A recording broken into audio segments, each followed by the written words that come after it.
விவசாய நண்பர்களுக்கு வணக்கம். நம்ம இப்போ எங்கே இருக்கோம் பார்த்தீங்கன்னா 3 ஏக்கர் கரும்பு தோட்டத்தில் தாங்க இருக்கோம். இன்றைக்கி நம்ம என்ன வேலை பார்க்குறோம் பார்த்தீங்கன்னா தோகை வந்து அவுத்துக்கிட்டு இருக்கோங்க. இந்த தோகை நம்ம ஆஞ்சு நடுப்பாரெலாம் இழுத்ததுக்கப்புறம் நம்ம வந்து கட்டி வச்ச தோகையை இப்போ நம்ம அவுத்து விட்றோம். வீட்டிலேருந்தே நம்ம வயலுக்கு கிளம்பி வரும்போதே நம்ம தோகைக்கட்டை அவுக்கப்புறம் தான் நம்ம கிளம்பி வந்தோம். ஆனால் தோகைக்கட்டை அவுக்கிறதுக்காக மெயினாக ஒன்று நம்ம எடுத்துகிட்டு வராமே மறந்துட்டோங்க. வயலுக்கு வந்ததுக்கப்புறம் தான் தெரியுது அதை நம்ம வீட்டிலேயே வச்சுட்டு வந்துட்டோம்ன்றது. என்னென்னு பார்த்தீங்கன்னா கறிக்கருவா வந்து வீட்டிலே வச்சுட்டு வந்துட்டோம் நம்ம. அது இல்லாமல் இப்போ கைட்டை தான் நம்ம தோகைக்கட்டை அவுத்துக்கிட்டு இருக்கோம்.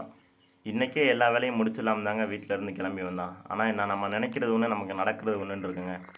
அருவா இல்லாமல் கைட்டை வைக்கிறது கொஞ்சம் கஷ்டமாக தாங்க இருக்குது. வயலில் வந்து பார்த்ததுக்கப்புறம் தான் தெரியுது ஒரே ஒரு கறிக்கருவா தான் இங்கே இருக்குன்றது. 4 பேர் கறிக்கருவா இல்லாமல் இப்போ கைட்டை தாங்க அவுத்துக்கிட்டு இருக்கான். கைட்டை அவுக்கிறது கொஞ்சம் கஷ்டமாக தான் இருக்கும். ஒரு பிளேடு எந்த அளவுக்கு ஷார்ப்பாக இருக்குமோ அதை விட 2 மடங்கு இந்த தோகை வந்து ஷார்ப்பாக இருக்குங்க. கைட்டாக இருக்கும்போது கொஞ்சம் பார்த்து கேர்ஃபுல்லாக தான் இருக்கணும். கொஞ்சம் மிஸ் ஆனாலும் நம்ம கையில் பட்டு ரத்தம் வந்துடுங்க.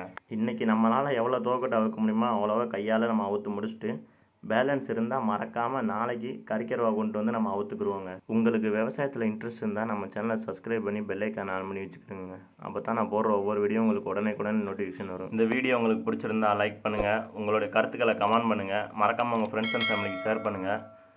அடுத்த வீடியோவில் சந்திக்கும் வரை உங்களிடமிருந்து விடைபெறுவது கிராமத்து விவசாயி.